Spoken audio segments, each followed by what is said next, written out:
ఒక్కొక్కటి కూడా ప్రజలు చేసుకుంటూ ముఖ్యంగా పెన్షన్ 4,000, 6,000, 10,000, 15,000 రూపాయలు పెంచి ఇవ్వగలిగాం. అదేవిధంగా మరి అన్నా క్యాంటీన్ల ద్వారా 5 రూపాయలకే పేదవాళ్ళకు భోజనం పెట్టగలుగుతున్నాం. తల్లికి వందనం ద్వారా ప్రతి కుటుంబంలో చదువుకుంటున్న విద్యార్థులకు 13,000 రూపాయల తల్లి అకౌంట్కి ఎంతమంది ఉంటే అంతమందికి ఇవ్వగలిగాం. మరి అదేవిధంగా అన్నదాత సుఖీభవ ద్వారా కేంద్ర ప్రభుత్వ సహకారంతో సంవత్సరానికి 20,000 వ్యవసాయ ఖర్చులకు ఇస్తామని మాటిచ్చాము.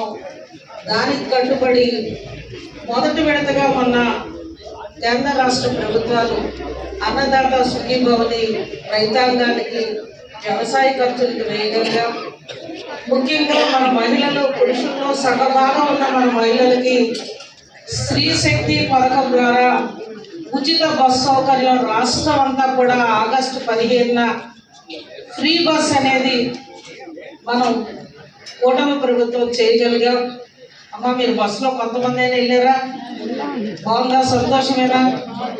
మరి అదేవిధంగా ఇవాళ రెవెన్యూలో కూడా స్మార్ట్ కార్డ్స్ నూతన విధానాలతో గతం కంటే కూడా మిన్నగా ప్రతి సంక్షేమం మీకు అందజేయాలని ఒక సంకల్పంతో ఈనాడు ఈ స్మార్ట్ కార్డ్ అనేది మీ పేరున మీ ఫోటోతో రాష్ట్ర ప్రభుత్వం వారి 3 సింహాల గుర్తు ఒక పక్క ప్రభుత్వ సింబల్తో ప్రభుత్వంలో ఎవరు ప్రజాప్రతినిధుల్లో ముఖ్యమంత్రి గారి ఫోటో ఎవరిది కూడా కాదు.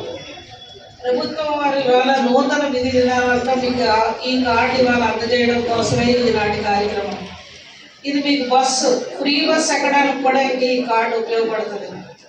మీరు తీసుకెళ్ళి కార్డు చూపిస్తే ఫ్రీ బస్కి జిల్లా రాష్ట్రం అంతా కూడా మీరు ఎక్కడికి వెళ్ళా తండ్రి మన పక్కన ఉన్న సింహాద్రప్పన్న లేకపోతే అన్నవరం సత్యదేవుడ ఇలాగా అరసవిల్ల ఇలా పుణ్యక్షేత్రాలు అన్నిటికీ కూడా మీరు ఎక్కడెక్కడ కుటుంబాల దగ్గరకు లేదా కళా కార్యాల నిమిత్తం వెళ్ళడానికి కూడా ఇంకా ఈ కార్డు ఉపయోగపడుతుంది.